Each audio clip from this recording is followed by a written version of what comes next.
Hey friends, my name's Stuart, and I am so excited you're here today because we are taking a closer look at two things that can help us learn more about God: science and faith. This is important because sometimes the messages we get about both seem confusing. Some people think that if we really love and believe in God, that means that we shouldn't care as much about science, or that if we want to learn and know more about science, that means we really don't believe in what the authors in the Bible have documented. But it turns out that's not the case at all. Science and faith don't actually need to be separated. In fact, we can learn a lot about one by taking a closer look at the other. I remember when I was studying science, it was middle school science, and we were learning about reptiles and some of the names of reptiles, actually specifically about lizards, which lizards are crazy. I remember the first time that I discovered that we were taught that if you step on a lizard's tail and then if it runs away, because that allows them to get away from predators, their tail will grow back. But that's not even what I want to talk about. What I want to talk about is chameleons. Yeah, how crazy is that? God literally created a lizard, a reptile, that skin has different layers to change colors, to be camouflage, to be able to get close to whatever it wants to eat. I mean, how cool is that? We have the most creative God in the world. You see, when we look at science as something that can actually grow our faith, we wind up learning and experiencing more of who God is and how God works.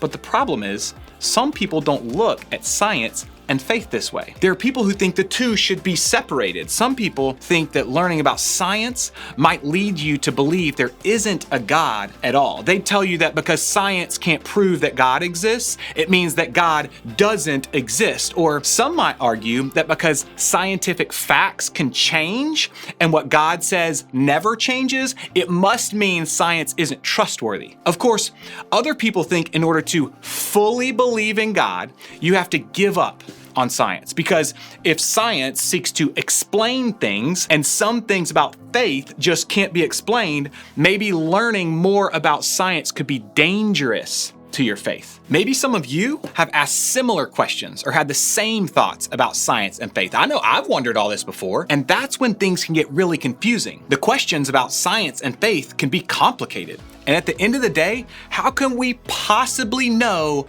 what's true? Well, the good news is that God gave us brains. And with those brains, God gave us the ability to think for ourselves. And I don't think God made us that way by accident. God created everything. Remember? That makes me think God wants us to learn. We should explore the questions we have about things like faith and science. In conversations about things like medicine and health and the human body and creation and the environment and psychology, there's room for science and faith to work together. In fact, as we learn about science, it can grow our faith. That's what's so cool about science and faith. The more we learn about both, the more we realize how compatible they actually can be. They can exist and work together to help us understand even more. We can learn about both God and creation in all kinds of places, and the Bible is one of them. People have documented things in the Bible all throughout history to help us learn more about how science can help us grow our faith. The very first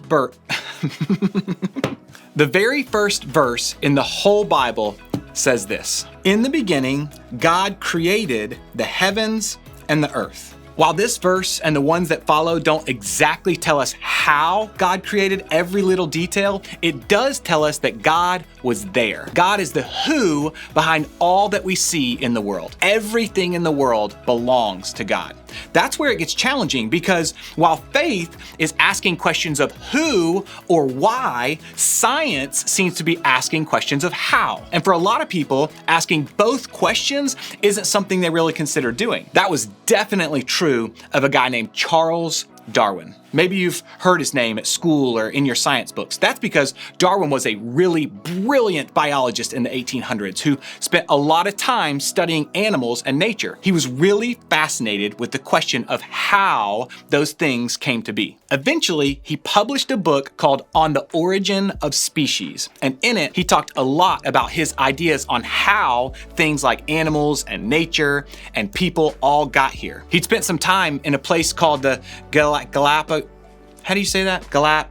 It's like consonant vowel. G Islands, can I just shorten it to G Islands? How do you say the Galapagos Islands? I found this on the web for how do you say the Galapagos Islands. Galapagos Islands. That is where Charles Darwin spent a lot of his time. And while he was there, he started to notice the way that animals look different from one island to the other. Through his studies, he came up with a theory called natural selection. That theory supposed that maybe those species of animals changed or evolved over time to better fit in their specific environment. You may be wondering, why am I giving you this mini science lesson at church? Because what Darwin proposed caused a lot of controversy and disagreement. In fact, it still does today. You see, he suggested that animals could not only change or evolve small parts of themselves, Darwin thought that maybe animals could eventually change into other animals. Beyond that, Darwin even suggested that humans might have evolved from other animals that lived before us.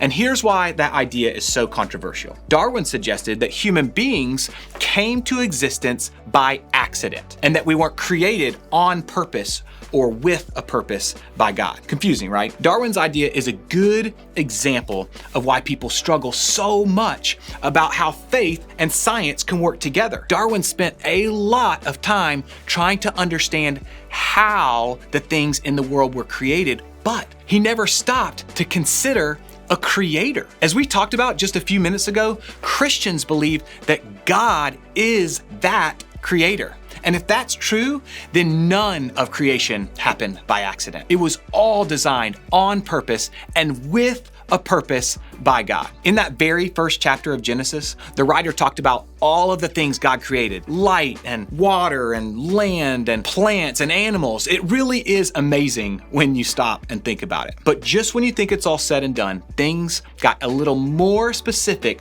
with God's last and most important creation. Then God said, "Let us make human beings in our image, to be like us. They will reign over the fish in the sea, the birds in the sky, the livestock, all the wild animals on the earth, and the small animals that scurry along the ground." So God created human beings in his own image. In the image of God, he created them. Male and female, he created them. Human beings were created to reflect God's image. That's literally why humans were created. We were made to be like God. That's pretty cool if you ask me. And more than that, God made us as good. I know because of what God saw when it was all done. Then God looked over all he had made, and he saw that it was very good. Here, we don't see human beings showing up by chance or accident. Instead, we see that they were made by God as good. God created you on purpose, with a purpose, and that is an important piece of this puzzle. It's the who and the why in the story. And those are two questions that we have to ask in this conversation. Think back to our guy Darwin. As a scientist, he wanted to understand how things were made, which is a really great question. Studying the how is what gives us incredible understanding about the way things work and the amazing advancements that help us in areas like medicine and space and psychology and more. But if we want to see how science and faith work together, we can't stop there. We have to ask more than just how. We have to ask why, because science and faith can work together to show us more about God. It's kind of like gravity. How does gravity work? Well, through an invisible force that pulls objects toward each other. Hold on a second. It's kind of like this egg. If I let go of it, don't get nervous. Will it float into the air? I'm gonna need to clean that up. All right, none of us are surprised. I dropped the egg and it was pulled down and created the mess on the table. How? Well, by the pull of Earth's gravitational force, but what about the why? Why does gravity exist? Well, to put it simply, we have gravity so that objects and people like me and you don't float off into the universe. Gravity keeps us planted on the ground. And that why behind gravity shows us that there's a plan and a purpose behind it all. Like gravity, there's a why behind our existence. And it's an important piece of the puzzle. From the beginning, we were different from the rest of God's creation. We were made in God's own image, on purpose. God breathed life into us in a way that didn't happen with the rest of the things God created. You're different, I'm different, because we were created with a purpose. And what's the purpose? To know God, to love God, and to reflect God's image to the world, and to experience God's best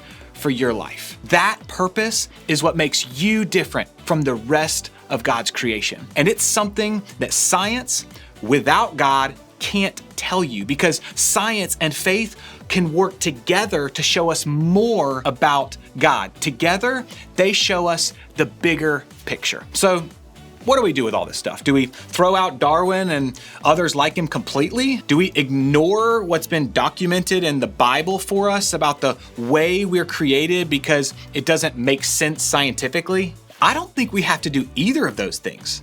When we're faced with questions about science and faith, let's start asking better questions. First, ask how. Approach scientists like Darwin and their discoveries the same way we do with all things in science. We can learn about who they were and study what they discovered and ask questions about it along the way. We shouldn't be afraid to learn more about the how when it comes to things we see and experience in this world. And we shouldn't be afraid to consider how science helps us understand what God says to be true. Next, ask why. In order to make room for both faith and science, we can't forget what God says is the bigger picture. We can't forget about the reason why we were created. So as you discover more about God's creation and the world around you, it's important to consider why those things were made and how they work in God's bigger plans and purpose for us. Then consider the way how and why work together. Remember, science and faith don't have to be separated.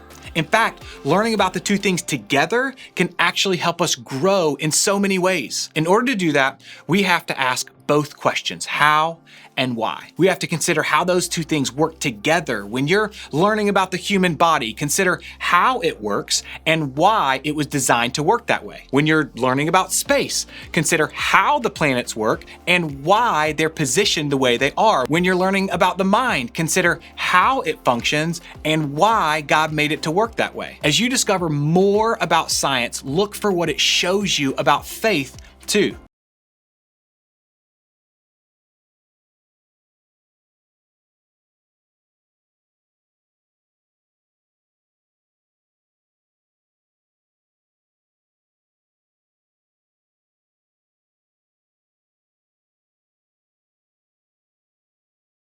This is also a great time to explore the way science and faith can work together as a group. And as always, your group leader is there to listen and support you as you navigate the ins and outs of both science and faith. Science and faith can work together to show us more about God. There's more to it all than just the science of how it happened. There's the God who made it and its purpose. And when we discover more about both the why and the how, we can discover more about who God is too.